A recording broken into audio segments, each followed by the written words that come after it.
आमच्या तरुणांना दोन हातांना रोजगार मिळणं काळाची गरज आहे, त्यांना सगळ्यांना लक्षात आल्यानंतर ही सर्व तरुण मंडळी पुन्हा एकदा भारतीय जनता पार्टीकडे ओढ वाढलेला आहे.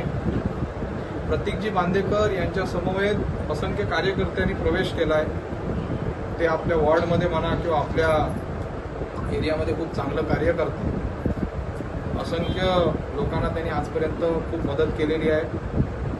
मला असं वाटतंय की प्रतीकसारखे असंख्य मुलं ही आमच्या पक्षाकडे वळण्याचा दृष्टिकोन आता वाढलेला आहे आणि आजपर्यंतच्या इतिहासात या जिल्ह्याचे खासदार म्हणा, आमदार म्हणा, संपूर्ण यंत्रणा ही भाजपच्या बाजूने आजपर्यंत दिसली आणि पुढे सुद्धा भारतीय जनता पार्टी या नगरपालिकेवरती येणार याची खात्री आम्हाला आजपासून वाटायला सुरुवात झालेली आहे.